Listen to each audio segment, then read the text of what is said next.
सबको आज की मीटिंग के दौरान I have got something very special to share to the church. ਤੇ ਅੱਜ ਮੈਂ ਕੁਝ ਖਾਸ ਲੈ ਕੇ ਆਇਆ ਤੇ ਤੁਹਾਡੇ ਸਭ ਦੇ ਨਾਲ ਚਰਚ ਦੇ ਲਈ ਜੋ ਮੈਂ ਤੁਹਾਡੇ ਲਈ ਸ਼ੇਅਰ ਕਰ ਸਕਾਂ। I had a meeting with the frontline team and the helpers just a few days ago. ਤੇ ਕੁਝ ਦਿਨ ਪਹਿਲਾਂ ਮੇਰੀ ਫਰੰਟਲਾਈਨ ਟੀਮ ਤੇ ਹੈਲਪਰ ਦੇ ਨਾਲ ਮੀਟਿੰਗ ਰਹੀ ਹੈ। It was a very serious meeting. ਤੇ ਉਹ ਬਹੁਤ ਹੀ ਜ਼ਿਆਦਾ ਜਿਹੜੀ ਸੀਰੀਅਸ ਮਾਹੌਲ ਸੀਗਾ ਉਹ ਮੀਟਿੰਗ ਦੇ ਵਿੱਚ। God has been promising us that He wants to do great things through us, but we need to take certain responsibilities. ਤੇ ਪਰਮੇਸ਼ਰ ਨੇ ਸਾਡੇ ਨਾਲ ਗੱਲਬਾਤ ਕੀਤੀ ਤੇ ਕਿਹਾ ਕਿ ਉਹ ਸਾਨੂੰ ਯੂਜ਼ ਕਰੇਗਾ ਕੁਝ ਵੱਡੇ ਕੰਮ ਕਰਨ ਦੇ ਲਈ, ਪਰ ਸਾਨੂੰ ਇਹ ਵੀ ਨਾਲ ਇੱਕ ਚੇਤਾਵਨੀ ਦੀ ਤਰ੍ਹਾਂ ਆਇਆ ਕਿ ਅਸੀਂ ਕੁਝ ਜਿਹੜੀਆਂ ਜ਼ਿੰਮੇਵਾਰੀਆਂ ਨੇ ਉਹਨਾਂ ਨੂੰ ਲਵਾਂਗੇ। God cannot do without us. ਪਰਮੇਸ਼ਰ ਕੁਝ ਨਹੀਂ ਕਰ ਸਕਦੇ ਜਿੰਨਾ ਚਿਰ ਅਸੀਂ ਉਹਨਾਂ ਦਾ ਸਾਥ ਨਹੀਂ ਦਿੰਦੇ। And it is very important that we play our part well. You might not be in the frontline team, you might not be in the helpers team, you might not be even an encourager, but even if you are a church member, you have a responsibility. ਤੇ ਤੁਹਾਨੂੰ ਜਿਹੜਾ role ਆਪਣੀ ਜ਼ਿੰਦਗੀ ਦਾ church ਦੇ ਪ੍ਰਤੀ ਉਹ ਬਖੂਬੀ ਨਿਭਾਉਣਾ ਚਾਹੀਦਾ ਹੈ। ਇਹ ਵੀ ਹੋ ਸਕਦਾ ਕਿ ਤੁਸੀਂ ਸ਼ਾਇਦ ਫਰੰਟਲਾਈਨ ਟੀਮ ਦੇ ਹਿੱਸਾ ਨਹੀਂ ਹੋ ਜਾਂ ਹੈਲਪਰ ਦੇ ਨਹੀਂ ਜਾਂ ਐਨਕਰੇਜ ਦੇ ਕਿਸੇ ਵੀ ਗਰੁੱਪ ਦੇ ਹਿੱਸਾ ਨਹੀਂ ਹੋ, ਪਰ ਤੁਸੀਂ ਇੱਕ ਚਰਚ ਦੇ ਮੈਂਬਰ ਹੋ ਤਾਂ ਚਰਚ ਦੇ ਮੈਂਬਰ ਹੋਣ ਦੇ ਨਾਤੇ ਤੁਹਾਡੀ ਕੋਈ ਖਾਸ ਜ਼ਿੰਮੇਵਾਰੀ ਬਣਦੀ ਆ। We know in Joshua chapter 7 when Achan committed sin, it was only Achan who committed sin, but it affected the whole of Israel being lost in that battle at Ai. ਤੇ ਜਦੋਂ ਅਸੀਂ ਯਸ਼ੋਆ ਦੀ ਕਿਤਾਬ ਪੜ੍ਹਦੇ ਹਾਂ ਉਹਦੇ 7ਵੇਂ ਚੈਪਟਰ ਦੇ ਵਿੱਚ ਅਸੀਂ ਦੇਖਦੇ ਹਾਂ ਕਿ ਜਿਹੜਾ ਅਕਾਨ ਸੀਗਾ, ਠੀਕ ਹੈ, ਉਹਨੇ ਇਕੱਲੇ ਨੇ ਪਾਪ ਕੀਤਾ ਸੀ, ਪਰ ਉਹਦੇ ਇਕੱਲੇ ਦੇ ਪਾਪ ਦੇ ਕਾਰਨ ਕੀ ਹੋਇਆ, ਜਿਹੜੀ ਇਜ਼ਰਾਈਲ ਸੀ ਉਹ ਜੰਗ ਸੀ ਜਿਹੜੀ ਕੀ ਹੈ ਹਾਰ ਗਈ ਸੀਗੀ ਉਹਦੇ ਇੱਕ ਪਾਪ ਦੇ ਕਾਰਨ। If you have done the encounter Mulakat, you will know that this story is shared in the Mulakat program about Achan in hidden sin topic Chupa Hua Pap. ਤੇ ਜਦੋਂ ਜਿਨ੍ਹਾਂ ਨੇ ਵੀ ਮੇਰੇ ਭੈਣ ਭਰਾਵਾਂ ਨੇ ਸਟੇਜ 2 ਇਨਕਾਊਂਟਰ ਮੀਟਿੰਗ ਮੁਲਾਕਾਤ ਦੀ meeting ਜਿਹੜੀ ਕੀਤੀ ਆ, ਠੀਕ ਆ, ਉਹਦੇ ਵਿੱਚ ਅਸੀਂ ਇਹ ਜਿਹੜੀ ਅਕਾਨ ਦੇ ਬਾਰੇ ਖਾਸ ਗੱਲਬਾਤ ਛੁਪੇ ਹੋਏ ਪਾਪ ਜਿਹੜਾ ਟੌਪਿਕ ਉਹਦੇ ਵਿੱਚ ਕੀਤੀ ਹੈ, ਜਿਹੜਾ ਅਕਾਨ ਦਾ ਪਾਪ ਉਹਦੇ ਬਾਰੇ। And so today I believe that your eyes will be opened, not of your natural eyes, but the eyes of your heart will be opened to the and be enlightened today. ਤੇ ਅੱਜ ਮੇਰਾ ਪੂਰਾ ਵਿਸ਼ਵਾਸ ਹੈ ਕਿ ਜਦੋਂ ਮੈਂ ਪ੍ਰਚਨ ਤੁਹਾਡੇ ਨਾਲ ਦੱਸਾਂਗਾ ਤੇ ਤੁਹਾਡੀਆਂ ਜਿਹੜੀਆਂ ਅੱਖਾਂ ਨੇ ਉਹ ਸਰੀਰਕ ਅੱਖਾਂ ਨਹੀਂ ਬਲਕਿ ਜਿਹੜੀਆਂ ਅੰਦਰੂਨੀ ਆਤਮਿਕ ਅੱਖਾਂ ਨੇ ਉਹ ਵੀ ਅੱਜ ਕੀ ਖੁੱਲ ਜਾਣਗੀਆਂ।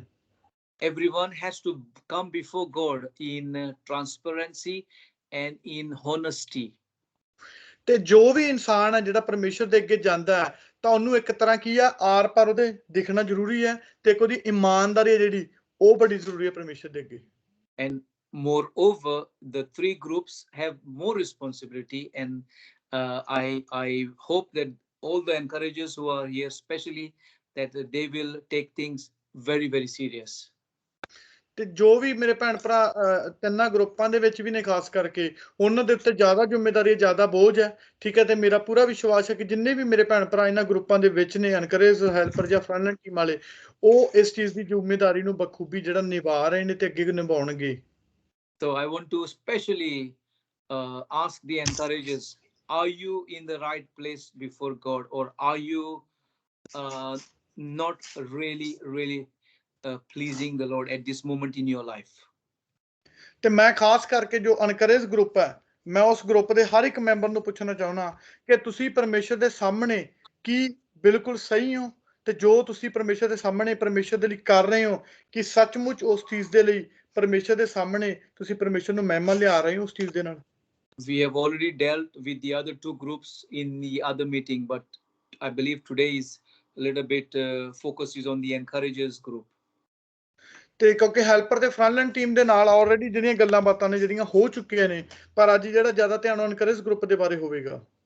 God has been giving us dreams, and in the dreams God has been showing us the halat, the state of the church at the moment. ਤੇ ਪਰਮੇਸ਼ਰ ਨੇ ਸਾਨੂੰ ਬਹੁਤ ਸਾਰੇ ਜਿਹੜੇ ਸੁਪਨੇ ਦਿੱਤੇ ਨੇ ਤੇ ਸੁਪਨੇ ਦੇ ਰਾਹੀਂ ਸਾਡੇ ਸਭ ਦੇ ਨਾਲ ਗੱਲਬਾਤ ਕੀਤੀ ਹੈ ਤੇ ਸਾਨੂੰ ਚਰਚ ਦੇ ਜੋ ਹਾਲਾਤ ਨੇ ਇਸ ਸਮੇਂ ਦੇ ਉਹ ਪੂਰੇ ਬਖੂਬੀ ਦਿਖਾ ਦਿੱਤੇ ਨੇ ਕਿ ਕੀ ਨੇ ਇਸ ਸਮੇਂ ਦੇ ਹਾਲਾਤ। There is some darkness in the church at this moment. ਇਸ ਸਮੇਂ ਦੇ ਵਿੱਚ ਚਰਚ ਦੇ ਵਿੱਚ ਪੂਰਾ ਹਨੇਰਾ ਪਿਆ ਹੋਇਆ ਹੈ। And we, each one of us, are responsible for this darkness. ਤੇ ਹੁਣ ਅਸੀਂ ਹਰ ਇੱਕ ਜਣਾ ਜਿੰਨੇ ਵੀ ਚਰਚ ਦੇ ਵਿੱਚ ਅਸੀਂ ਆ, ਅਸੀਂ ਹਰ ਇੱਕ ਉਸ ਚੀਜ਼ ਦਾ ਇੱਕ ਹਿੱਸਾ, ਉਸ ਹਨੇਰੇ ਦੀ ਵਜ੍ਹਾ।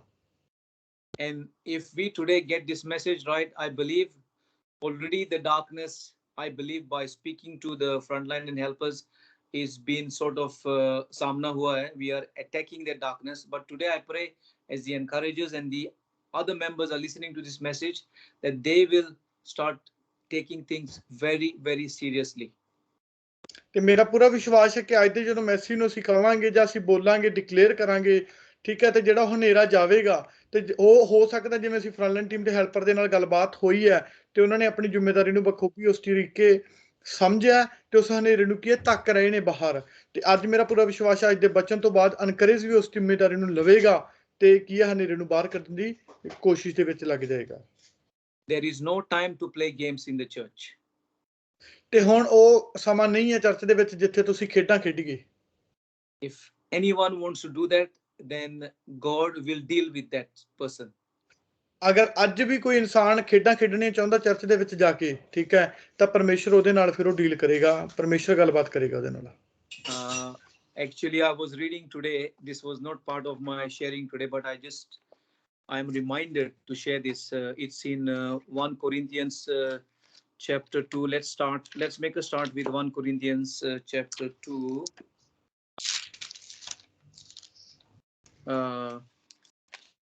1 Corinthians chapter 2, not 2, maybe 1 second. 1 Corinthians 1 Corinthians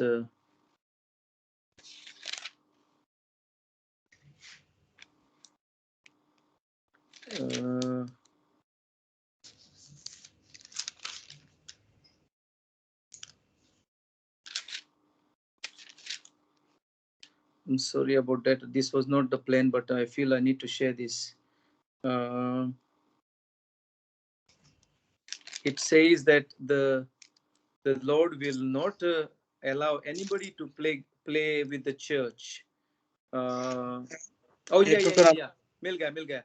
1 Corinthians chapter 3. 1 Corinthians ਦਾ ਤੀਸਰਾ ਚੈਪਟਰ verses 16 16ਵੀਂ ਆਇਤ till 18 ਪੜੋ please. ਓਕੇ, ਉਹ 1 Corinthians ਅਸੀਂ ਉਹਦਾ ਤੀਸਰਾ ਚੈਪਟਰ ਉਹਦੀ 16 ਤੋਂ ਲੈ ਕੇ 18 ਆਇਤ ਤੱਕ ਮੈਂ ਪੰਜਾਬੀ ਦੇ ਵਿੱਚ ਪੜਾਂਗਾ ਤੁਹਾਡੇ ਨਾਲ। ਕੀ ਤੁਸੀਂ ਇਹ ਨਹੀਂ ਜਾਣਦੇ ਜੋ ਤੁਸੀਂ ਪਰਮੇਸ਼ਰ ਦੀ ਹੇਕਲ ਹੋ ਅਤੇ ਪਰਮੇਸ਼ਰ ਦਾ ਆਤਮਾ ਤੁਹਾਡੇ ਵਿੱਚ ਵਸਦਾ ਹੈ। ਜੇ ਕੋਈ ਪਰਮੇਸ਼ਰ ਦੀ ਹੇਕਲ ਦਾ ਨਾਸ਼ ਕਰੇ ਤਾਂ ਪਰਮੇਸ਼ਰ ਉਹਦਾ ਨਾਸ਼ ਕਰੇਗਾ। ਕਿਉਂ ਜੋ ਪਰਮੇਸ਼ਰ ਦੀ ਹੇਕਲ ਪਵਿੱਤਰ ਹੈ ਅਤੇ ਇਹੋ ਤੁਸੀਂ ਹੋ। ਕੋਈ ਆਪਣੇ ਆਪ ਨੂੰ ਧੋਖਾ ਨਾ ਦੇਵੇ। ਜੇ ਕੋਈ ਤੁਹਾਡੇ ਵਿੱਚ ਆਪਣੇ ਆਪ ਨੂੰ ਇਸ ਯੁੱਗ ਵਿਖੇ ਗਿਆਨੀ ਸਮਝਦਾ ਹੈ ਤਾਂ ਉਹ ਮੂਰਖ ਬਣੇ ਕਿ ਗਿਆਨੀ ਹੋ ਜਾਵੇ। ਆਮੀਨ। There is a very strong warning in verse 17.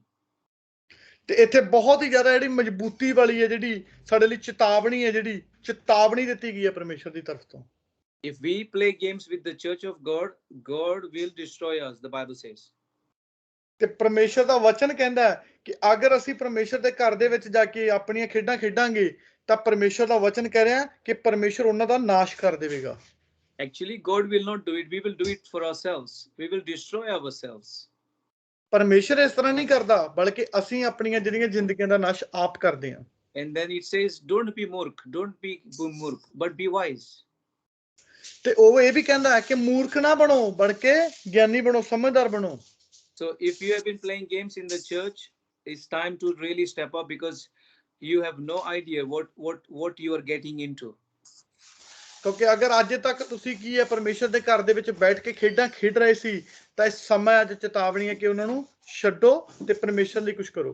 Because the darkness is because some people are not doing the right thing and it is affecting the whole church in some ways. ਤੇ ਇਸ ਲਈ ਕਿਉਂਕਿ ਜਿਹੜਾ ਹਨੇਰਾ church ਦੇ ਵਿੱਚ ਅਸੀਂ ਇਸ ਸਮੇਂ ਦੇਖ ਰਹੇ ਹਾਂ, ਕਿਉਂਕਿ ਕੁਝ ਲੋਕ ਭੈਣ ਭਰਾ ਨੇ ਜਿਹੜੇ ਆਪਣੀ ਸਹੀ ਜ਼ਿੰਮੇਵਾਰੀ ਨਹੀਂ ਕਰ ਪਾ ਰਹੇ, ਉਹ ਕੁਝ ਹੋਰ ਹੀ ਕਰ ਰਹੇ ਨੇ, ਜਿਹਦੇ ਕਰਕੇ ਉਹ ਸਾਰੀ ਚਰਚ ਦੇ ਉੱਤੇ ਪ੍ਰਭਾਵ ਪੈ ਰਿਹਾ ਉਸ ਚੀਜ਼ ਦਾ। This can be through your attitude, ravaya, it can be through your words. ਇਹ ਹੋ ਸਕਦਾ ਤੁਹਾਡੇ ਜੋ ਬੋਲਣ ਦਾ ਰਵੱਈਆ ਉਹਦੇ ਤਰੀਕੇ ਹੋ ਸਕਦਾ, ਜਾਂ ਜੋ ਸ਼ਬਦ ਤੁਸੀਂ ਯੂਜ਼ ਕਰ ਰਹੇ ਹੋ, ਵਰਤ ਰਹੇ ਹੋ ਬੋਲਣ ਦੇ ਲਈ, ਹੋ ਸਕਦਾ ਉਹਦੀ ਵਜ੍ਹਾ ਤੇ ਕਰਕੇ। Or it can be as you gossip about leadership or other members of the church. ਹੋ ਸਕਦਾ ਤੁਸੀਂ ਚੁਗਲੀ ਕਰਕੇ ਇਸ ਚੀਜ਼ ਨੂੰ ਕਰ ਰਹੇ ਹੋ, ਚੁਗਲੀ ਕਰ ਰਹੇ ਹੋ ਲੀਡਰਸ਼ਿਪ ਟੀਮ ਦੀ ਜਾਂ ਕਿਸੇ ਵੀ ਚਰਚ ਦੇ ਕਿਸੇ ਵੀ ਭੈਣ ਭਰਾ ਦੀ। So keep the unity, because the strong warning is coming that there is darkness and God will not allow that darkness to go on. He will deal with it, which means he will deal with the people. ਇਹ ਚੇਤਾਵਨੀ ਆਈ ਹੈ ਸਭ ਦੇ ਲਈ ਕਿ ਏਕਤਾ ਦੇ ਵਿੱਚ ਆ ਜਾਓ, ਕਿਉਂਕਿ ਜੋ ਹਨੇਰਾ ਹੈ, ਹਨੇਰੇ ਨੂੰ ਪਰਮੇਸ਼ਰ ਕਦੇ ਵੀ ਬਰਦਾਸ਼ਤ ਨਹੀਂ ਕਰੇਗਾ, ਤੇ ਉਸ ਹਨੇਰੇ ਦੇ ਲਈ ਪਰਮੇਸ਼ਰ ਜ਼ਰੂਰ ਕੁਛ ਨਾ ਕੁਛ ਕਰੇਗਾ। ਤੇ ਉਹ ਫਿਰ ਕੀ ਹੈ, ਜੋ ਲੋਕ ਕੁਛ ਕਰ ਰਹੇ ਨੇ ਉਹਨਾਂ ਚੀਜ਼ਾਂ ਨੂੰ ਉਹਨਾਂ ਦੇ ਨਾਲ ਉਹ ਗੱਲਬਾਤ ਕਰੇਗਾ। Now all of us, including me, we need to take a responsibility and look at our lives. Where are we falling short? Kamiyan kidhar hai? So that we can start asking God and come before him in repentance and say, God, yes, I'm playing games. This should not continue. Please forgive me. From today, I am changing. I am going to do things differently to please you. ਤੇ ਅਗਰ ਅੱਜ ਤੱਕ ਵੀ ਕੋਈ ਵੀ ਮੇਰਾ ਭੈਣ ਭਰਾ ਸਹੀ ਨਹੀਂ ਕਰ ਰਿਹਾ ਸੀਗਾ, ਜੋ ਕੁਝ ਗਲਤ ਕਰ ਰਹੇ ਹੋ, ਠੀਕ ਹੈ, ਤਾਂ ਅੱਜ ਇੱਕ ਮੇਰਾ ਭੈਣ ਭਰਾ, ਅਸੀਂ ਆਪਣੇ ਆਪ ਨੂੰ ਵੀ ਤੇ ਤੁਹਾਨੂੰ ਸਭ ਨੂੰ ਵੀ ਅਸੀਂ ਇਨਕਲੂਡ ਕਰਦੇ ਹਾਂ ਸਭ ਨੂੰ, ਤੇ ਅਸੀਂ ਸਭ ਨੂੰ ਕਹਿੰਦੇ ਆ ਕਿ ਅੱਜ ਸਾਰੇ ਆਪਣੀਆਂ ਚੀਜ਼ਾਂ ਨੂੰ ਦੇਖੋ ਕਿ ਜੋ ਚੀਜ਼ਾਂ ਅਸੀਂ ਗਲਤ ਕਰ ਰਹੇ ਹਾਂ, ਜੇ ਪਰਮੇਸ਼ਰ ਦੇ ਅੱਗੇ ਜਾਓ ਤੇ ਪਰਮੇਸ਼ਰ ਤੋਂ ਉਸ ਚੀਜ਼ ਦੀ ਤੌਬਾ ਮੰਗੋ, ਤੌਬਾ ਮੰਗ ਕੇ ਪਰਮੇਸ਼ਰ ਨੂੰ ਕਹੋ ਮਾਫ ਕਰੇ, ਤਾਂ ਕਿ ਉਹਨਾਂ ਚੀਜ਼ਾਂ ਨੂੰ ਤੁਸੀਂ ਫਿਰ ਸਹੀ ਕਰ ਸਕੋਗੇ। ਤੋਂ Nothing will be going unnoticed. The Lord sees everything, and the Lord has been speaking to us through dreams. He's showing us exactly the situation, what is going on, and that's why I felt I needed to share this word today. ਕੋਈ ਵੀ ਇਸ ਚੀਜ਼ ਦੇ ਵਿੱਚ ਨਾ ਰਹੋ ਕਿ ਜੋ ਤੁਸੀਂ ਕਰ ਰਹੇ ਹੋ, ਹਰ ਇੱਕ ਚੀਜ਼ ਜੋ ਵੀ ਤੁਸੀਂ ਕਰ ਰਹੇ ਹੋ, ਪਰਮੇਸ਼ਰ ਹਰ ਇੱਕ ਚੀਜ਼ ਨੂੰ ਨੋਟਿਸ ਕਰ ਰਿਹਾ, ਦੇਖ ਰਿਹਾ, ਤੇ ਪਰਮੇਸ਼ਰ ਉਸ ਚੀਜ਼ ਦੇ ਨਾਲ ਗੱਲਬਾਤ ਕਰੇਗਾ। And so, ਤੇ ਉਹ ਸੁਪਨਿਆਂ ਦੇ ਰਾਹੀਂ ਤੇ ਡ੍ਰੀਮ ਦੇ ਰਾਹੀਂ ਸਾਨੂੰ ਦਿਖਾ ਵੀ ਰਿਹਾ ਇਸ ਸਮੇਂ ਦੇ ਵਿੱਚ। so God, because of his love, is trying to correct us, trying to give us a second chance, so that we ourselves will not destroy ourselves. ਪਰਮੇਸ਼ਰ ਜੋ ਕਿ ਸਾਨੂੰ ਬਹੁਤ ਜ਼ਿਆਦਾ ਪਿਆਰ ਕਰਦਾ, ਇਸੇ ਕਰਕੇ ਫਿਰ ਤੋਂ ਸਾਨੂੰ ਇੱਕ ਮੌਕਾ ਦੇ ਰਿਹਾ ਹੈ। ਪਰਮੇਸ਼ਰ ਫਿਰ ਤੋਂ ਸਾਨੂੰ ਦੂਜਾ ਮੌਕਾ ਦੇਣ ਦੀ ਕੋਸ਼ਿਸ਼ ਦੇ ਵਿੱਚ ਹੈ ਕਿ ਅਸੀਂ ਉਸ ਚੀਜ਼ ਨੂੰ ਸਹੀ ਕਰੀਏ, ਤਾਂ ਜੋ ਅਸੀਂ ਆਪਣੀਆਂ ਜ਼ਿੰਦਗੀਆਂ ਦਾ ਨਾਸ਼ ਹੈ ਜਿਹੜਾ ਨਾ ਕਰੀਏ। If we choose to continue to do what we are doing, then God's judgment will be our portion. ਅਗਰ ਤੁਸੀਂ ਫਿਰ ਵੀ ਉਹਨਾਂ ਚੀਜ਼ਾਂ ਤੋਂ ਕਰਨ ਤੋਂ ਨਹੀਂ ਹਟੋਗੇ, ਤੇ ਉਹਨਾਂ ਚੀਜ਼ਾਂ ਨੂੰ ਆਪਾਂ ਅਗਰ ਕਰਦੇ ਹੀ ਜਾਵਾਂਗੇ, ਤਾਂ ਫਿਰ ਪਰਮੇਸ਼ਰ ਦਾ ਜਿਹੜਾ ਨਿਆਂ ਉਹ ਸਾਡੇ ਸਭ ਦੇ ਉੱਤੇ ਆਏਗਾ, ਤੇ ਫਿਰ ਅਸੋ ਕੇ ਸਾਡੀ ਜ਼ਿੰਦਗੀਆਂ ਦੇ ਉੱਤੇ ਅਸਰ ਕਰੇਗਾ। So in Joshua chapter 3, ਹੁਣ ਅਸੀਂ ਯਸ਼ੋਆ ਦੀ ਕਿਤਾਬ ਆ ਉਹਦਾ ਤੀਸਰਾ ਚੈਪਟਰ ਦੇ ਵਿੱਚ ਦੇਖਦੇ ਹਾਂ। it is a situation where the whole of Israel as a nation, when they came out of Egypt, when they walked through the wilderness for around 40 years, now they are almost by the Jordan, about to enter the promised land. But before that, God instructs them about something very, very, very, very important. ਤੇ ਜਦੋਂ ਇਜ਼ਰਾਈਲੀ ਮਿਸਰ ਦੇਸ਼ ਦੇ ਵਿੱਚੋਂ ਆਏ ਸੀ, ਉਹਨਾਂ ਨੂੰ ਆਉਂਦੇ ਆਉਂਦੇ ਪੂਰੇ 40 ਸਾਲ ਲੱਗੇ ਸੀ।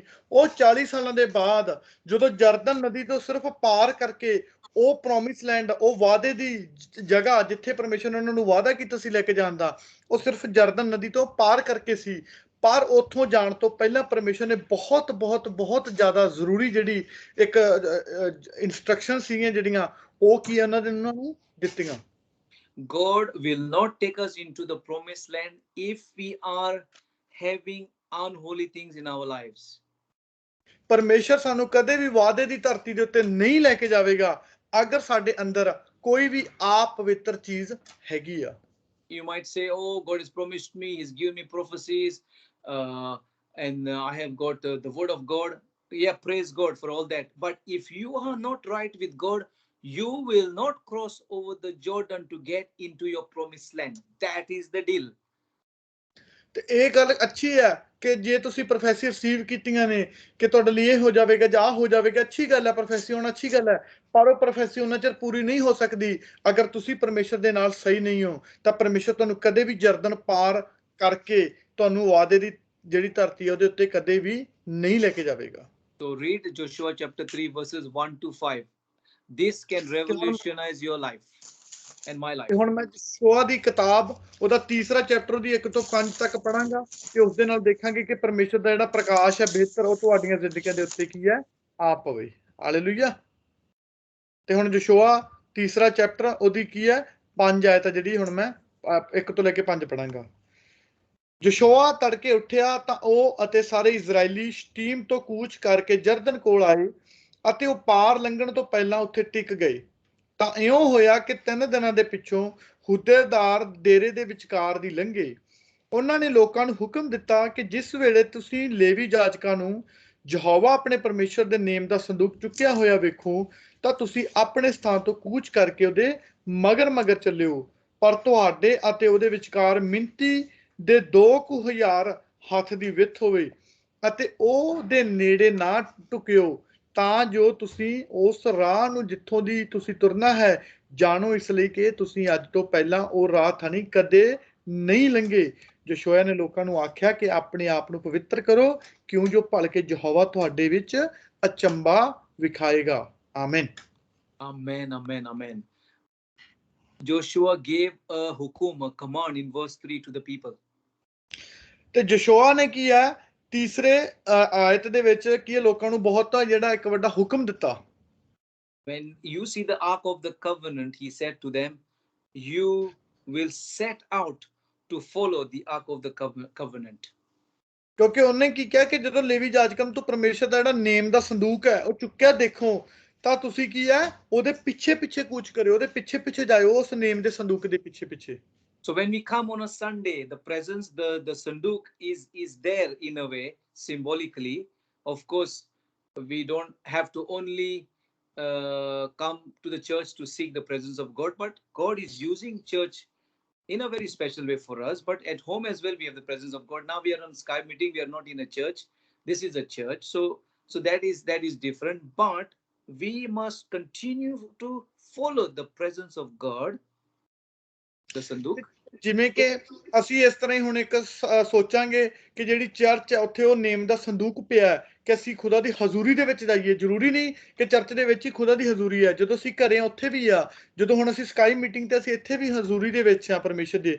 ਪਰ ਇਹ ਇੱਕ ਚੀਜ਼ ਹੈ ਕਿ ਅਸੀਂ ਇਸ ਚੀਜ਼ ਨੂੰ ਸਮਝੀਏ ਜਿਵੇਂ ਵਚਨ 'ਚ ਕਿਹਾ ਗਿਆ ਕਿ ਨੇਮ ਦਾ ਸੰਦੂਕ ਚਰਚ ਦੇ ਵਿੱਚ ਹੈ, ਤਾਂ ਅਸੀਂ ਖੁਦਾ ਦੀ ਹਜ਼ੂਰੀ ਨੂੰ ਉਸ ਜਗ੍ਹਾ ਤੇ ਪਿੱਛਾ ਕਰੀਏ, ਉਹਦੇ ਪਿੱਛੇ ਜਾਈਏ। And then the Lord gives instructions in verse 4, keep a distance so that they will not accidentally fall over the sanduk, because you know in those days if you touch the Ark of the Covenant you could die. ਕਿਉਂਕਿ ਉਸ ਸਮੇਂ ਪਰਮੇਸ਼ਰ ਨੇ ਫਿਰ ਇੱਕ ਖਾਸ ਚੇਤਾਵਨੀ ਹੋਰ ਵੀ ਦਿੱਤੀ, ਇੰਸਟਰਕਸ਼ਨ ਦਿੱਤੀਆਂ, ਠੀਕ ਹੈ, ਕਿ ਤੁਸੀਂ ਕੀ ਕਰਨਾ ਜਦੋਂ ਉਸ ਨੇਮ ਦੇ ਸੰਦੂਕ ਦੇ ਪਿੱਛੇ ਜਾਣਾ ਤਾਂ ਤੁਸੀਂ ਕੀ ਹੈ ਕੁਝ ਫਾਸਲਾ ਰੱਖਣਾ ਉਹਦੇ ਨਾਲੋਂ, ਕਿਉਂਕਿ ਉਸ ਸਮੇਂ ਦੇ ਵਿੱਚ ਫਾਸਲਾ ਰੱਖਣ ਨੂੰ ਇਸ ਕਰਕੇ ਕਿਹਾ ਗਿਆ ਸੀ ਕਿ ਅਗਰ ਕੋਈ ਵੀ ਮੇਰਾ ਭੈਣ ਭਰਾ ਉਹਦੇ ਉੱਤੇ ਡਿੱਗ ਪੈਂਦਾ ਜਾਂ ਕੋਈ ਵੀ ਉਹਦੇ ਹੱਥ ਵੀ ਲੱਗ ਜਾਂਦਾ ਅਗਰ ਨੇਮ ਦੇ ਸੰਦੂਕ ਨੂੰ, ਤਾਂ ਉਹ ਕੀ ਆ ਉਸੇ ਸਮੇਂ ਮਰ ਸਕਦਾ ਸੀਗਾ। Even today we should have the same attitude when we come to church, that the presence of God, the sanduk, in a symbolic way is there, and we cannot come to play games. We need to come into the presence of God with seriousness and our lives being right before God. ਅੱਜ ਵੀ ਜਦੋਂ ਅਸੀਂ church ਦੇ ਵਿੱਚ ਜਾਂਦੇ ਆ ਅਸੀਂ ਉਸ ਚੀਜ਼ ਨੂੰ ਮੰਦੇ ਨਜ਼ਰ ਰੱਖੀਏ ਕਿ ਜਿਹੜਾ ਨੇਮ ਦਾ ਸੰਦੂਕ ਹੈ ਪਰਮੇਸ਼ਰ ਦਾ ਉਸ ਜਗ੍ਹਾ ਦੇ ਉੱਤੇ ਹੈ ਤੇ ਪਰਮੇਸ਼ਰ ਦੀ ਹਜ਼ੂਰੀ ਉਸ ਜਗ੍ਹਾ ਦੇ ਉੱਤੇ ਹੈ, ਤੇ ਅਸੀਂ ਉੱਥੇ ਜਾ ਕੇ ਖੇਡਾਂ ਨਹੀਂ ਖੇਡ ਸਕਦੇ। ਸਾਨੂੰ ਉੱਥੇ ਜਾ ਕੇ ਕੀ ਜ਼ਰੂਰਤ ਹੈ ਕਿ ਅਸੀਂ ਇੱਕ ਸੀਰੀਅਸ ਸਮਾਂ ਤੇ ਆਪਣੇ ਆਪ ਨੂੰ, ਆਪਣੀ ਜ਼ਿੰਦਗੀ ਨੂੰ ਪਰਮੇਸ਼ਰ ਦੀ ਨਿਗਾਹ ਦੇ ਵਿੱਚ ਬਿਲਕੁਲ ਸਹੀ ਕਰਕੇ ਉਸ ਜਗ੍ਹਾ ਤੇ ਜਾਈਏ। So the part 1 of crossing the Jordan was in verse 5, that they had to go through the process of being sanctified, of being pavitra in verse 5, because if they were not going to sort themselves out, then God would have not taken them on the other side. And God will do the same thing to our church and to the individuals of our church. He will not take us into the promised land unless and until we do business with God and we say, God, have mercy on us and make us holy. ਤੇ ਇਹ ਦੇਖੋ 5ਵੀਂ ਆਇਤ ਦੇ ਵਿੱਚ ਪਰਮੇਸ਼ਰ ਨੇ ਇੱਕ ਖਾਸ ਜਿਹੜੀ ਇਨਸਟਰਕਸ਼ਨ ਦਿੱਤੀ ਸੀ, ਉਹ ਯਸ਼ੋਆ ਨੇ ਲੋਕਾਂ ਨੂੰ ਦਿੱਤੀ, ਠੀਕ ਹੈ, ਕਿ ਅਸੀਂ ਜਰਦਨ ਪਾਰ ਜਾਣਾ ਆਪਣੇ ਵਾਅਦੇ ਦੀ ਧਰਤੀ ਦੇ ਉੱਤੇ, ਤਾਂ ਆਪਣੇ ਆਪ ਨੂੰ ਕੀ ਹੈ, ਪਵਿੱਤਰ ਕਰੋ। ਤਾਂ ਉਸੇ ਤਰ੍ਹਾਂ ਪਰਮੇਸ਼ਰ ਅੱਜ ਸਾਨੂੰ ਵੀ ਕਹਿ ਰਿਹਾ, ਉਹ ਪਰਮੇਸ਼ਰ, ਕਿ ਤੁਸੀਂ ਆਪਣੇ ਆਪ ਨੂੰ ਪਵਿੱਤਰ ਕਰੋ ਤਾਂ ਕਿ ਤੁਹਾਨੂੰ ਵਾਅਦੇ ਦੀ ਜਿਹੜੀ ਧਰਤੀ ਉੱਤੇ ਲੈ ਕੇ ਜਾ ਸਕੇ। ਉਹ ਵਾਅਦੇ ਦੀ ਧਰਤੀ ਤੇ ਉਹਨਾਂ ਚਿਰ ਸਾਨੂੰ ਨਹੀਂ ਲੈ ਕੇ ਜਾ ਸਕਦਾ ਜਿੰਨਾ ਚਿਰ ਅਸੀਂ ਪਰਮੇਸ਼ਰ ਦੇ ਅੱਗੇ ਪਰਮੇਸ਼ਰ ਤੋਂ ਜਾ ਕੇ ਨਹੀਂ ਕਹਿੰਦੇ ਕਿ ਪਰਮੇਸ਼ਰ ਸਾਡੇ ਤੇ ਦਇਆ ਕਰ ਤੇ ਸਾਨੂੰ ਪਵਿੱਤਰ ਕਰ ਤਾਂ ਕਿ ਅਸੀਂ ਵਾਅਦੇ ਦੀ ਧਰਤੀ ਤੇ ਜਾ ਸਕੀਏ। So God is promising that He is going to take them in a special route that they had never been, and that is what I believe God is saying to us as a church. He is taking us in a very powerful way. He's going to do a lot of things, and some things we have not even conceived. सोचा भी नहीं हमने हमारे मन में. God has got what God has got for us. Hallelujah. ਕਿਉਂਕਿ ਦੇਖੋ ਜਦੋਂ ਅਸੀਂ ਚੌਥੀ ਆਇਤ ਦੇ ਵਿੱਚ ਦੇਖਦੇ ਹਾਂ, ਉਹਦੇ ਵਿੱਚ ਲਿਖਿਆ ਪਰਮੇਸ਼ਰ ਨੇ ਉਹਨਾਂ ਨੂੰ ਕਿਹਾ ਕਿ ਮੈਂ ਤੁਹਾਨੂੰ ਇਤਨਾ ਦੇ ਰਸਤੇ ਦੇ ਵਿੱਚ ਦੀ ਤੁਹਾਡਾ ਰਾਹ ਬਣਾ ਕੇ ਲੈ ਕੇ ਜਾਵਾਂਗਾ, ਤੁਹਾਨੂੰ ਜਿਸ ਰਾਹ ਦੇ ਵਿੱਚ ਦੀ ਤੁਸੀਂ ਪਹਿਲਾਂ ਕਦੇ ਨਹੀਂ ਲੰਘੇ ਹੋਵੋਗੇ, ਉਸ ਰਾਹ ਦੇ ਵਿੱਚ ਦੀ ਤੁਹਾਨੂੰ ਵਾਅਦੇ ਦੀ ਧਰਤੀ ਤੇ ਲੈ ਕੇ ਜਾਵਾਂਗਾ। ਤੇ ਮੇਰਾ ਵਿਸ਼ਵਾਸ ਅੱਜ ਇਹੋ ਹੈ ਕਿ ਸਾਡੀ ਚਰਚ ਦੇ ਲਈ ਵੀ ਪਰਮੇਸ਼ਰ ਇਹੋ ਕਹਿ ਰਿਹਾ ਕਿ ਪਰਮੇਸ਼ਰ ਉਸੇ ਤਰ੍ਹਾਂ ਦੇ ਰਸਤੇ ਬਣਾ ਰਿਹਾ। ਉਹ ਸੋਚਾਂ ਸਾਡੇ ਮਨ ਦੇ ਵਿੱਚ ਵੀ ਨਹੀਂ ਆਈਆਂ, ਉਹ ਸੋਚਾਂ ਜੋ ਪਰਮੇਸ਼ਰ ਦੇ ਮਨ ਚ ਆ ਚੁੱਕੀਆਂ ਨੇ, ਉਹ ਚਰਚ ਦੇ ਲਈ ਕਰਨ ਦੇ ਵਿੱਚ ਹੈ ਤੇ ਉਹ ਕਰ ਵੀ ਰਿਹਾ। So God has got a lot on His mind for us, good things, but we need to do our part well, and that is what I believe tonight's message is all about. ਤੇ ਦੇਖੋ ਪਰਮੇਸ਼ਰ ਕੀ ਹੈ, ਪਰਮੇਸ਼ਰ ਦੇ ਮਨ ਦੇ ਵਿੱਚ ਬਹੁਤ ਸਾਰੀਆਂ ਚੰਗੀਆਂ ਸੋਚਾਂ ਸਾਡੇ ਪ੍ਰਤੀ, ਸਾਡੀ ਚਰਚ ਦੇ ਪ੍ਰਤੀ ਆ ਚੁੱਕੀਆਂ ਨੇ, ਪਰ ਸਾਨੂੰ ਹੁਣ ਜ਼ਰੂਰਤ ਹੈ ਕਿ ਅਸੀਂ ਆਪਣਾ ਹਿੱਸਾ ਜਿਹੜਾ ਉਹ ਇਮਾਨਦਾਰੀ ਨਾਲ ਤੇ ਬਿਹਤਰ ਕਰ ਸਕੀਏ ਤਾਂ ਜੋ ਉਹ ਜਿਹੜੀਆਂ ਸੋਚਾਂ ਨੇ ਉਹ ਸਹੀ ਹੋਣ। And if you read the chapter 3, then God is saying so many things in that chapter. He will take care of the enemies, the Hivites, the Canaanites, the Jebusites. He will deal with them. But He's saying, you Israelites, do your part, be holy, sanctify yourself, and get this right. I'm ready for you. But are you going to do this? ਇਸ ਤੀਸਰੇ chapter ਦੇ ਵਿੱਚ ਅਸੀਂ ਪੂਰੀਆਂ instructions ਪਰਮੇਸ਼ਰ ਦੀ ਤਰਫ ਤੋਂ ਸਾਰੇ ਇਜ਼ਰਾਈਲੀਆਂ ਦੇ ਲਈ ਦੇਖ ਰਹੇ ਹਾਂ ਕਿ ਪਰਮੇਸ਼ਰ ਉਹਨਾਂ ਨੂੰ ਕਹਿ ਰਿਹਾ, ਤੁਸੀਂ ਸਿਰਫ ਆਪਣੇ ਆਪ ਨੂੰ ਪਵਿੱਤਰ ਕਰੋ। ਉਹਨਾਂ ਰਾਹਾਂ ਦੇ ਵਿੱਚ ਤੁਹਾਡੇ ਜੋ ਦੁਸ਼ਮਣ ਨੇ, ਕੋਈ ਵੀ ਕਿਸੇ ਤਰ੍ਹਾਂ ਦੀ ਮੁਸੀਬਤ ਆਵੇਗੀ, ਹਰ ਇੱਕ ਚੀਜ਼ ਦੇ ਨਾਲ ਜਿਹੜਾ ਕੀ ਹੈ ਪਰਮੇਸ਼ਰ ਸਾਹਮਣਾ ਕਰੇਗਾ। ਤੇ ਪਰਮੇਸ਼ਰ ਇਜ਼ਰਾਈਲੀਆਂ ਨੂੰ ਕਹਿ ਰਿਹਾ ਕਿ ਮੈਂ ਤਿਆਰ ਹਾਂ, ਕਿ ਤੁਸੀਂ ਤਿਆਰ ਹੋ ਤੇ ਪਵਿੱਤਰ ਬਣ ਕੇ ਮੇਰੇ ਨਾਲ ਚੱਲਣ ਲਈ ਤਿਆਰ ਹੋ। And when they did that, oh my goodness, verse 17 is beautiful. Look what happened in verse 17 of the same chapter. ਜਦੋਂ ਉਹਨਾਂ ਨੇ ਪਵਿੱਤਰਤਾ ਕੀਤੀ ਤੇ ਫਿਰ ਉਸ ਤੋਂ ਬਾਅਦ ਕੀ ਹੋਇਆ, ਉਹ ਅਸੀਂ ਹੁਣ 17ਵੀਂ ਆਇਤ ਦੇ ਵਿੱਚ ਦੇਖਦੇ ਹਾਂ। ਕਿੰਨੇ ਮਜ਼ੇ ਵਾਲੀ ਗੱਲ ਹੈ ਕਿ ਜੋ ਚੀਜ਼ ਹੋਈ, ਅਤੇ ਉਹ ਜਾਜਕ ਜਿਹੜੇ ਯਹੋਵਾ ਦੇ ਨੇਮ ਦਾ ਸੰਦੂਕ ਨੂੰ ਚੁੱਕਦੇ ਸਨ, ਜਰਦਨ ਦੇ ਵਿਚਕਾਰ ਸੁੱਕੀ ਧਰਤੀ ਉੱਤੇ ਪੱਕੇ ਪੈਰੀ ਖਲੋ ਗਏ, ਅਤੇ ਸਾਰੇ ਇਜ਼ਰਾਈਲੀ ਸੁੱਕੀ ਧਰਤੀ ਉੱਤੋਂ ਦੀ ਲੰਘ ਗਏ ਜਦ ਤੱਕ ਸਾਰੀ ਕੌਮ ਜਰਦਨ ਦੇ ਪਾਰ ਲੰਘ ਨਾ ਚੁੱਕੀ। Hallelujah. Suki. Oh my goodness. I am feeling the presence of God here. Suki, yes. God did a miracle and He took them over Jordan. The Jordan was flowing with water, but because Israelites had to cross over, He made it Suki, dry land. Hallelujah. ਦੇਖੋ ਕਿੰਨੀ ਮਜ਼ੇ ਦੀ ਗੱਲ ਹੈ। ਪਰਮੇਸ਼ਰ ਨੇ ਇੱਕ ਕਿੱਡਾ ਵੱਡਾ ਚਮਤਕਾਰ ਕੀਤਾ ਕਿ ਜਦੋਂ ਨੇਮ ਦਾ ਸੰਦੂਕ ਜਾਜਕ ਚੱਕੀ ਤੁਰੇ ਜਾ ਰਹੇ ਸੀ ਤੇ ਇਜ਼ਰਾਈਲੀਆਂ ਨੇ ਜਰਦਨ ਨੂੰ ਪਾਰ ਕਰਨਾ ਸੀ। ਉਸ ਸਮੇਂ ਜਰਦਨ ਦਾ ਮਾਹੌਲ ਇਸ ਤਰ੍ਹਾਂ ਦਾ ਸੀ ਕਿ ਉਹ ਪਾਣੀਆਂ ਦੇ ਛੱਲਾਂ ਦੇ ਨਾਲ ਭਰੀ ਹੋਈ ਸੀਗੀ, ਪਰ ਪਰਮੇਸ਼ਰ ਨੇ ਚਮਤਕਾਰ ਕੀਤਾ ਕਿ ਜਦ ਤੱਕ ਪੂਰੇ ਇਜ਼ਰਾਈਲੀ ਜਰਦਨ ਨੂੰ ਪਾਰ ਨਹੀਂ ਕਰ ਗਏ ਤੇ ਉਹ ਜਿਹੜੀ ਧਰਤੀ ਹੈ ਬਿਲਕੁਲ ਸੁੱਕ ਗਈ। This was like another Red Sea opening for them. ਤੇ ਇਹ ਵੀ ਇੱਕ ਤਰ੍ਹਾਂ ਦੀ ਉਹੀ ਸੀ ਜੋ ਲਾਲ ਸਮੁੰਦਰ ਜਿਵੇਂ ਮਿਸਰ ਦੇ ਵਿੱਚ ਆਉਣ ਦੇ ਸਮੇਂ ਓਪਨ ਕੀਤਾ ਸੀ, ਜਰਦਨ ਨੂੰ ਵੀ ਉਸੇ ਤਰ੍ਹਾਂ ਉਹਨੇ ਕੀ ਹੈ ਉਹਨਾਂ ਦੇ ਲਈ ਰਾਹ ਬਣਾਇਆ। My dear brothers and sisters and my Punjabi family, I want to say to you with a heavy heart that God wants to do so many things, but please sanctify yourselves, please. ਤੇ ਮੇਰੇ ਭੈਣੋ ਤੇ ਮੇਰੇ ਭਰਾਵੋ ਤੇ ਮੇਰੇ ਪੰਜਾਬੀ ਜਿਹੜੀ ਮੇਰਾ ਪਰਿਵਾਰ ਹੈ, ਮੈਂ ਉਹਨਾਂ ਨੂੰ ਸਭ ਨੂੰ ਇੱਕ ਬੜੇ ਭਾਰੇ ਦਿਲ ਦੇ ਨਾਲ ਇੱਕ ਗੱਲ ਕਹਿਣੀ ਚਾਹੁੰਦਾ ਕਿ ਪਲੀਜ਼ ਜਿਹੜੀ ਆਪਣੀ ਜ਼ਿੰਦਗੀ ਹੈ ਉਹਨੂੰ ਬਿਲਕੁਲ ਕੀ ਹੈ ਦਿਖਾਓ, ਸਾਫ਼ ਕਰੋ, ਮਤਲਬ ਇੱਕ ਸ਼ੀਸ਼ੇ ਦੀ ਤਰ੍ਹਾਂ ਕਿ ਉਹਨੂੰ ਦਿਖਾਓ, ਸਿਗਨੀਫਾਈ ਕਰੋ। God is waiting to open the Jordans and take you on the dry land, but I must play my part. ਤੇ ਪਰਮੇਸ਼ਰ ਸਾਨੂੰ ਸਭ ਨੂੰ ਉਸ ਸੁੱਕੀ ਧਰਤੀ ਦੇ ਵਿੱਚ ਲੈ ਕੇ ਜਾਣ ਨੂੰ ਤਿਆਰ ਹੈ। ਜਰਦਨ ਪਾਰ ਕਰਾ ਕੇ, ਉਸ ਜਰਦਨ ਨੂੰ ਸੁਕਾ ਕੇ ਸਾਨੂੰ ਸੁੱਕੀ ਧਰਤੀ ਦੇ ਵਿੱਚ ਲੈ ਕੇ ਜਾਣ ਨੂੰ ਤਿਆਰ ਬੈਠਾ ਹੈ। ਤੇ ਸਾਨੂੰ, ਮੈਨੂੰ ਸੋਨੂੰ ਤੇ ਮੈਨੂੰ ਸਾਨੂੰ ਸਭ ਨੂੰ ਆਪਣਾ ਆਪਣਾ ਹਿੱਸਾ ਕਰਨ ਦੀ ਜ਼ਰੂਰਤ ਹੈ ਕਿ ਅਸੀਂ ਆਪਣਾ ਹਿੱਸਾ ਕਰੀਏ। And when they had done the sanctification, that was a low level of giving themselves. Now another high level is coming in chapter 5. ਤੇ ਜਦੋਂ ਉਹਨਾਂ ਨੇ ਆਪਣੇ ਆਪ ਨੂੰ ਪਵਿੱਤਰ ਕੀਤਾ ਸੀ, ਆਪਣੇ ਆਪਣੀ ਜ਼ਿੰਦਗੀ ਨੂੰ ਸਹੀ ਕੀਤਾ, ਦਿਖਾਇਆ, ਖੁਦਾ ਦੇ ਅੱਗੇ ਸਭ ਕੁਝ ਕੀਤਾ, ਇਹ ਇੱਕ ਦੇਖੋ ਉਹਨਾਂ ਨੇ ਕੀਤੀ ਚੀਜ਼ ਪਰਮੇਸ਼ਰ ਦੇ ਅੱਗੇ, ਪਰ ਇਹ ਵੀ ਇੱਕ ਛੋਟੀ ਸੀਗੀ। ਹੁਣ ਇਸ ਤੋਂ ਵੱਡਾ ਕੰਮ ਸੀ ਜਿਹੜਾ ਉਹਨਾਂ ਨੇ ਕਰਨਾ ਸੀ, ਅਸੀਂ ਹੁਣ 5ਵੇਂ ਚੈਪਟਰ ਦੇ ਵਿੱਚ ਦੇਖਦੇ ਹਾਂ। Read the winner chapter 5 1 2 3. ਹੁਣ ਅਸੀਂ 5ਵੇਂ ਚੈਪਟਰ ਦੀ 1 ਤੋਂ ਲੈ ਕੇ 3 ਆਇਤ ਦੇ ਵਿੱਚ ਦੇਖਦੇ ਹਾਂ ਕੀ ਲਿਖਿਆ ਹੋਇਆ। ਤਾਂ ਇਉਂ ਹੋਇਆ ਕਿ ਜਦ ਅਮੋਰੀਆਂ ਦੇ ਸਾਰੇ ਰਾਜਿਆਂ ਨੇ ਜਿਹੜੇ ਜਰਦਨ ਦੇ ਪਾਰ ਲਹਿੰਦੇ ਪਾਸੇ ਸਨ, ਕਨਾਨੀਆਂ ਦੇ ਸਾਰੇ ਰਾਜਿਆਂ ਨੇ ਜਿਹੜੇ ਸਮੁੰਦਰ ਦੇ ਨੇੜੇ ਸਨ, ਸੁਣਿਆ ਕਿ ਯਹੋਵਾ ਨੇ ਇਜ਼ਰਾਈਲੀਆਂ ਦੇ ਅੱਗੋਂ ਜਰਦਨ ਦੇ ਪਾਣੀਆਂ ਨੂੰ ਸੁਕਾ ਦਿੱਤਾ। ਜਦ ਤੱਕ ਉਹ ਪਾਰ ਨਾ ਲੰਘੇ ਤਾਂ ਉਹਨਾਂ ਦੇ ਮਨ ਪਾਣੀਓ ਪਾਣੀ ਹੋ ਗਏ ਅਤੇ ਉਹਨਾਂ ਵਿੱਚ ਇਜ਼ਰਾਈਲੀਆਂ ਦੇ ਕਾਰਨ ਹਿੰਮਤ ਨਾ ਰਹੀ। ਉਸ ਵੇਲੇ ਯਹੋਵਾ ਨੇ ਯਸ਼ੋਆ ਨੂੰ ਆਖਿਆ, ਤੂੰ ਆਪਣੇ ਲਈ ਚਕਮਕ ਪੱਥਰਾਂ ਦੀ ਛੁਰੀਆਂ ਬਣਾ ਅਤੇ ਦੂਜੀ ਵਾਰ ਇਜ਼ਰਾਈਲੀਆਂ ਦੀ ਸੁਨਤ ਕਰਾ। ਤਾਂ ਯਸ਼ੋਆ ਨੇ ਚਕਮਕ ਪੱਥਰਾਂ ਦੀਆਂ ਛੁਰੀਆਂ ਬਣਾਈਆਂ ਅਤੇ ਖਾਲੜੀਆਂ ਦੇ ਟਿੱਬੇ ਕੋਲ ਇਜ਼ਰਾਈਲੀਆਂ ਦੀ ਸੁਨਤ ਕਰਾਈ।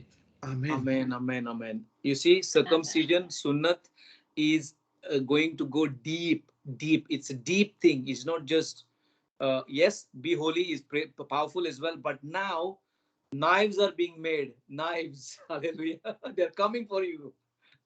ਤੇ ਉਸ ਤੋਂ ਬਾਅਦ ਦੇਖੋ ਉਹਨਾਂ ਨੂੰ ਪਵਿੱਤਰ ਕੀਤਾ ਗਿਆ। ਉਹ ਵੀ ਇੱਕ ਗੱਲ ਸੀ, ਉਹ ਵੀ ਇੱਕ ਬਹੁਤ ਵੱਡੀ ਗੱਲ ਸੀ ਪਰਮੇਸ਼ਰ ਦੇ ਸਾਹਮਣੇ। ਪਰ ਹੁਣ ਉਸ ਤੋਂ ਵੀ ਵੱਡੀ ਗੱਲ ਕਿ ਉਹਨਾਂ ਦੇ ਲਈ ਉਹਨਾਂ ਦੀ ਸੁਨਤ ਵੀ ਕਰਨੀ ਸੀਗੀ। ਤੇ ਉਹਨਾਂ ਦੇ ਲਈ ਕੀ ਉਹ ਇੱਕ ਚਾਕੂ, ਇੱਕ ਤਲਵਾਰਾਂ ਜਿਹੜੀਆਂ ਕਹਿ ਸਕਦੇ ਹਾਂ ਅਸੀਂ, ਪੱਥਰਾਂ ਦੇ ਛੁਰੀਆਂ ਜਿਹਨੂੰ ਅਸੀਂ ਕਹਿ ਸਕਦੇ ਹਾਂ, ਉਹ ਵੀ ਤਿਆਰ ਕੀਤੀਆਂ ਗਈਆਂ ਕਿ ਉਹਨਾਂ ਦੀ ਸੁਨਤ ਕੀਤੀ ਜਾ ਸਕੇ। This chaku, this knives is a knife of blessing, not a knife of sorrow. ਤੇ ਇਹ ਜਿਹੜੇ ਛੁਰੀਆਂ ਉਹਨਾਂ ਦੇ ਲਈ ਬਣਾਈਆਂ ਗਈਆਂ ਸੀ, ਸਾਡੇ ਸਭ ਦੇ ਲਈ, ਇਹ ਛੁਰੀਆਂ ਜਿਹੜੀਆਂ ਨੇ ਕਿ ਸਾਡੀ ਬਰਕਤ ਦਾ ਕਾਰਨ ਨੇ, ਨਾ ਕਿ ਸਾਨੂੰ ਮਿਟਾਉਣ ਦਾ ਕਾਰਨ। Do not be scared of the knife that God wants to try on you. Hallelujah. ਤੇ ਉਸ ਛੁਰੀ ਤੋਂ, ਉਸ ਚਾਕੂ ਤੋਂ ਨਾ ਡਰੋ ਜਿਹੜਾ ਪਰਮੇਸ਼ਰ ਤੁਹਾਡੇ ਤੇ ਚਲਾਉਣ ਦੀ ਕੋਸ਼ਿਸ਼ ਦੇ ਵਿੱਚ ਹੈ, ਕਿਉਂਕਿ ਉਹ ਬਰਕਤ ਦਾ ਕਾਰਨ ਹੈ। Because God saw the desire of their heart that they were willing to get sanctified and be pavitra, and now God is saying, now I want to do more deeper thing in your lives. I want more sort of perfection as you are going to go further on your journey into the promised land. Hallelujah. That's what God's desire is, that we become more and more like Jesus. Hallelujah. ਤੇ ਇਸੇ ਤਰ੍ਹਾਂ ਪਰਮੇਸ਼ਰ ਨੇ ਜਦੋਂ ਉਹਨਾਂ ਨੇ ਆਪਣੇ ਆਪ ਨੂੰ ਪਵਿੱਤਰ ਕੀਤਾ, ਆਪਣੀ ਜ਼ਿੰਦਗੀ ਨੂੰ ਸਹੀ ਦਿਖਾਇਆ, ਸਭ ਕੁਝ ਸਹੀ ਕੀਤਾ, ਬਿਹਤਰ ਕੀਤਾ, ਤਾਂ ਪਰਮੇਸ਼ਰ ਨੇ ਫਿਰ ਕੀ ਹੈ, ਉਹਨਾਂ ਨੂੰ ਹੋਰ ਬਿਹਤਰ ਕਰਨ ਦੇ ਲਈ, ਉਹਨਾਂ ਦੀ ਵਾਅਦੇ ਦੀ ਧਰਤੀ ਤੇ ਲੈ ਕੇ ਜਾਣ ਦੇ ਲਈ ਉਸ ਤੋਂ ਪਹਿਲਾਂ ਉਹਨੇ ਫਿਰ ਕੀ ਹੈ, ਇੱਕ ਸੁਨਤ ਵੀ ਕੀਤੀ ਕਿ ਉਹਨਾਂ ਦੀ ਸੁਨਤ ਕੀਤੀ ਜਾ ਸਕੇ, ਤਾਂ ਜੋ ਉਹਨਾਂ ਨੂੰ ਹੋਰ ਬਿਹਤਰ ਕੀਤਾ ਜਾ ਸਕੇ, ਜਿਵੇਂ ਪ੍ਰਭੂ ਯਿਸੂ ਮਸੀਹ ਨੂੰ ਵੀ ਅਸੀਂ ਦੇਖਦੇ ਹਾਂ ਉਹਨਾਂ ਨੇ ਉਹ ਸੀਗੇ। Amen. So are you ready for the sunnat? Are you ready to be circumcised today? ਤੇ ਤੁਸੀਂ ਉਸ ਚੀਜ਼ ਦੇ ਲਈ ਤਿਆਰ ਹੋ ਕਿ ਤੁਸੀਂ ਤਿਆਰ ਹੋ ਸੁਨਤ ਕਰਾਉਣ ਦੇ ਲਈ? Are we all ready to say, God, yes, use your knife on me. This area in my life is not good. Cut it and throw it out in Jesus' name. ਕੀ ਤੁਸੀਂ ਅੱਜ ਪਰਮੇਸ਼ਰ ਦੇ ਅੱਗੇ ਪਰਮੇਸ਼ਰ ਨੂੰ ਕਹਿ ਰਹੇ ਹੋ ਤੇ ਪਰਮੇਸ਼ਰ ਨੂੰ ਕਹਿਣ ਦੀ ਕੋਸ਼ਿਸ਼ ਦੇ ਵਿੱਚ ਹੋ ਕਿ ਇਸ ਚਾਕੂ ਨੂੰ ਚਲਾ ਮੇਰੇ ਉੱਤੇ, ਕਿ ਜੋ ਚੰਗੀ ਚੀਜ਼ ਮੇਰੇ ਵਿੱਚ ਨਹੀਂ ਹੈਗੀ ਉਹਨੂੰ ਇਸ ਚਾਕੂ ਦੇ ਨਾਲ ਕੀ ਹੈ, ਕੱਟ ਸਿੱਟ। Because if you do not allow God to use the knife, then we give the opportunity to the devil to use a bad knife on us. Because God's knife is a good knife, but the enemy has got a bad knife. ਤੇ ਕਿਉਂਕਿ ਅਗਰ ਅਸੀਂ ਪਰਮੇਸ਼ਰ ਦੇ ਚਾਕੂ ਨੂੰ, ਜਿਹੜਾ ਪਰਮੇਸ਼ਰ ਦਾ ਚਾਕੂ ਹੈ, ਅਗਰ ਅਸੀਂ ਉਹਨੂੰ ਇਜਾਜ਼ਤ ਨਹੀਂ ਦਿੰਦੇ ਸਾਡੇ ਜ਼ਿੰਦਗੀ ਦੇ ਵਿੱਚ ਕੰਮ ਕਰਨ ਦੀ, ਤਾਂ ਫਿਰ ਸ਼ੈਤਾਨ ਹੈ ਜਿਹੜਾ ਆਪਣਾ ਚਾਕੂ ਚਲਾਉਂਦਾ ਹੈ, ਤੇ ਜਿਹੜਾ ਸ਼ੈਤਾਨ ਦਾ ਚਾਕੂ ਉਹ ਚੰਗਾ ਨਹੀਂ ਹੈਗਾ, ਪਰ ਪਰਮੇਸ਼ਰ ਦਾ ਚਾਕੂ ਅਗਰ ਸਾਡੇ ਤੇ ਚੱਲੇ ਉਹ ਚੰਗਾ ਹੈ, ਬਿਹਤਰ ਹੈ। His ਚਾਕੂ, his plan is to steal, kill and destroy. ਤੇ ਪਰ ਜਿਹੜਾ ਸ਼ੈਤਾਨ ਦਾ ਚਾਕੂ ਹੈ, ਉਹਦਾ ਮਕਸਦ ਕੀ ਹੈ ਕਿ ਉਹ ਸਾਡੇ ਤੋਂ ਚੋਰੀ ਕਰੇ, ਸਾਨੂੰ ਮਾਰ ਦੇਵੇ ਤੇ ਸਾਨੂੰ ਖਤਮ ਕਰ ਦੇਵੇ। But the knife that God has for us is a knife of correction, a knife of holiness, a knife of purity, and bringing us back to the Father more closely in intimacy. ਤੇ ਪਰ ਜਿਹੜਾ ਪਰਮੇਸ਼ਰ ਦਾ ਚਾਕੂ ਹੈ ਉਹ ਸਾਨੂੰ ਸਾਡੇ ਲਈ ਇਸ ਤਰੀਕੇ ਯੂਜ਼ ਕੀਤਾ ਜਾਂਦਾ ਕਿ ਸਾਨੂੰ ਸਹੀ ਕੀਤਾ ਜਾ ਸਕੇ, ਸਾਨੂੰ ਪਵਿੱਤਰ ਕੀਤਾ ਜਾ ਸਕੇ ਤੇ ਅਸੀਂ ਕੀ ਹੈ ਸੱਚਾਈ ਦੇ ਨਾਲ ਹਰ ਇੱਕ ਚੀਜ਼ ਨੂੰ ਕਰ ਸਕੀਏ ਤੇ ਜਿਹਦੇ ਕਰਕੇ ਅਸੀਂ ਪਰਮੇਸ਼ਰ ਦੇ ਕੀ ਹੈ ਬਿਲਕੁਲ ਜਿਹੜਾ ਨਜ਼ਦੀਕ ਜਾ ਸਕੀਏ। So as we see these two steps, let us be sanctified and let us allow God to do the circumcision sunnat upon us, so that we are going into the promised land, becoming holy and being allowing God to do his perfect plan what he has for us in Jesus name. ਤੇ ਅੱਜ ਅਸੀਂ ਪਰਮੇਸ਼ਰ ਨੂੰ ਕਵਾਂਗੇ ਕਿ ਪਰਮੇਸ਼ਰ ਹੈ ਜਿਹੜਾ ਆਪਣਾ ਚਾਕੂ ਹੈ ਜਿਹੜਾ ਉਹ ਚਲਾਵੇ ਤਾਂ ਜੋ ਸਾਡੀਆਂ ਜਿਹੜੀਆਂ ਸਹੀ ਚੀਜ਼ਾਂ ਨੇ ਸਹੀ ਚੀਜ਼ਾਂ ਨਹੀਂ ਹੈਗੀਆਂ ਉਹਨਾਂ ਨੂੰ ਸਹੀ ਕਰ ਸਕੇ ਤੇ ਫਿਰ ਕੀ ਪਰਮੇਸ਼ਰ ਨੂੰ ਅਸੀਂ ਮੌਕਾ ਦਈਏ ਕਿ ਪਰਮੇਸ਼ਰ ਸਾਡੀ ਜ਼ਿੰਦਗੀ 'ਚ ਉਸ ਚੀਜ਼ ਨੂੰ ਕਰੇ ਤਾਂ ਕਿ ਅਸੀਂ ਹਰ ਇੱਕ ਚੀਜ਼ ਨੂੰ ਬਿਹਤਰ ਕਰ ਸਕੀਏ। One thing we must always remember is that when we give our lives to Jesus, our lives are not ours. Our lives belong to him.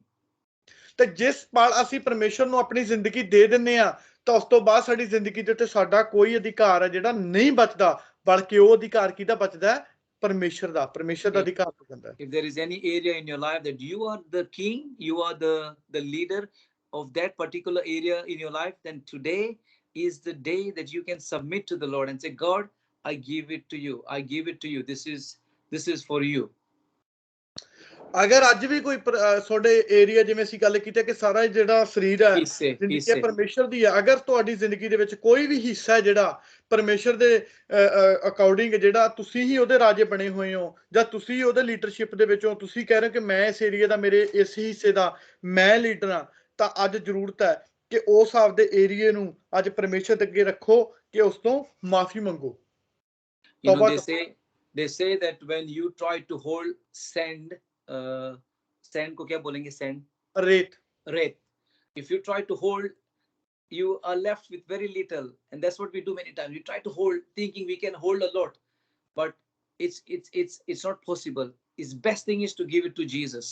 The areas that you know are not right before God, and everyone knows our own weaknesses. Let us come before God and say, God, make us holy. Let us get circumcised before God will take us to the next level as a church and as an individual in Jesus name. ਕਿਉਂਕਿ ਅਗਰ ਅਸੀਂ ਆਪਣੀ ਮੁੱਠੀ ਨੂੰ ਬੰਦ ਕਰਕੇ ਰੇਤੇ ਨੂੰ ਫੜਨ ਦੀ ਕੋਸ਼ਿਸ਼ ਕਰਾਂਗੇ ਤਾਂ ਰੇਤਾ ਕੀ ਹੈ, ਜਦੋਂ ਮੁੱਠੀ ਖੋਲੋਗੇ ਬਹੁਤ ਥੋੜਾ ਬਚਦਾ। ਇਸੇ ਤਰ੍ਹਾਂ ਆਪਣੀ ਅਸੀਂ ਜ਼ਿੰਦਗੀ ਦੇ ਵਿੱਚ ਕਰਦੇ ਸੀ ਕਿ ਆਪਣੇ ਆਪ ਨੂੰ ਫੜਨ ਦੀ ਕੋਸ਼ਿਸ਼ ਕਰਦੇ ਆ ਤੇ ਉਹਦੇ ਪਿੱਛੇ ਕੁਝ ਵੀ ਨਹੀਂ ਬਚਦਾ, ਬਲਕਿ ਆਪਣੇ ਹਿੱਸੇ ਨੂੰ ਪਰਮੇਸ਼ਰ ਦੇ ਹੱਥਾਂ ਦੇ ਵਿੱਚ ਦੇ ਦਿਓ, ਪਰਮੇਸ਼ਰ ਨੂੰ ਉਹਦੇ ਨਾਲ ਗੱਲਬਾਤ ਕਰਨ ਦਿਓ ਤੇ ਜਦੋਂ ਕੀ ਇਹ ਪਰਮੇਸ਼ਰ ਕੰਮ ਕਰੇਗਾ, ਸਾਨੂੰ ਸਹੀ ਕਰੇਗਾ, ਪਵਿੱਤਰਤਾਈ ਕਰੇਗਾ, ਸਾਡੀ ਜ਼ਿੰਦਗੀ ਨੂੰ ਸਾਫ਼ ਸਫਾਈ ਕਰੇਗਾ ਉਸ ਚੀਜ਼ ਦੇ ਵਿੱਚੋਂ ਤੇ ਸਾਨੂੰ ਅਗਲੇ ਲੈਵਲ ਦੇ ਵਿੱਚ ਲੈ ਕੇ ਜਾਵੇਗਾ, ਠੀਕ ਹੈ, ਤਾਂ ਫਿਰ ਕੀ ਆ ਉਹ ਸਾਰੀਆਂ ਚੀਜ਼ਾਂ ਸਾਡੇ ਲਈ ਬਿਹਤਰ ਹੋਣੀਆਂ ਸ਼ੁਰੂ ਹੋ ਜਾਣਗੀਆਂ। So I want to close, but I want to repeat what I said. If you do not if there is no sanctification, there is no crossing of the Jordan. If there is no circumcision, there will be no going into the promised land. ਅੱਜ ਮੈਂ ਫਿਰ ਤੋਂ ਇਸ ਪ੍ਰਚਾਰ ਨੂੰ ਬੰਦ ਕਰਨ ਤੋਂ ਪਹਿਲਾਂ ਯਾਦ ਕਰਾਉਣਾ ਚਾਹੁੰਦਾ ਕਿ ਅਗਰ ਤੁਸੀਂ ਆਪਣੇ ਜ਼ਿੰਦਗੀ ਦੇ ਵਿੱਚ ਠੀਕ ਹੈ ਉਹ ਸਾਫ਼ ਸਫਾਈ ਜਾਂ ਪਵਿੱਤਰਤਾਈ ਜਿਹੜੀ ਪਰਮੇਸ਼ਰ ਨੇ ਕਹੀ ਅਗਰ ਨਹੀਂ ਕਰ ਰਹੇ, ਠੀਕ ਹੈ, ਤਾਂ ਉਹ ਤੁਹਾਨੂੰ ਕੀ ਹੈ ਉਸ ਜਰਦਨ ਤੋਂ ਪਾਰ ਨਹੀਂ ਲੈ ਕੇ ਜਾਵੇਗਾ। ਅਗਰ ਤੁਸੀਂ ਉਸ ਚੀਜ਼ ਨੂੰ ਨਹੀਂ ਮੰਨਦੇ ਤੇ ਫਿਰ ਤੁਸੀਂ ਆਪਣੇ ਵਾਅਦੇ ਦੀ ਧਰਤੀ ਤੇ ਕਦੇ ਨਹੀਂ ਜਾ ਸਕੋਗੇ। हाँ, मतलब sanctification and then circumcision. Circumcision की बात भूल गए आप. If there is no circumcision, there is no going into the promised land. Circumcision I cannot understand. Sunat. हाँ, okay, sorry, yes, sorry. Yeah, ਅਗਰ ਦੇਖੋ ਅਗਰ ਤੁਹਾਡੇ ਵਿੱਚ ਪਵਿੱਤਰਤਾਈ ਜਿਹੜੀ ਪਰਮੇਸ਼ਰ ਨੇ ਕਹੀ ਹੈ ਸਾਫ਼ ਸਫਾਈ ਅਗਰ ਨਹੀਂ ਕਰਦੇ, ਠੀਕ ਹੈ, ਤਾਂ ਫਿਰ ਤੁਸੀਂ ਕੀ ਜਰਦਨ ਤੋਂ ਪਾਰ ਨਹੀਂ ਜਾ ਸਕਦੇ ਤੇ ਅਗਰ ਸੁन्नत ਵੀ ਨਹੀਂ ਹੋਵੇਗੀ ਤੁਹਾਡੀ ਜਰਦਨ ਪਾਰ ਹੋ ਕੇ ਵੀ ਅਗਰ ਸੁन्नत ਨਹੀਂ ਕਰਾਓਗੇ ਤੇ ਫਿਰ ਉਹ ਸੁन्नत ਤੁਹਾਨੂੰ ਜਿਹੜੀ ਆ ਵਾਅਦੇ ਦੀ ਧਰਤੀ ਦੇ ਉੱਤੇ ਨਹੀਂ ਲੈ ਕੇ ਜਾਵੇਗੀ।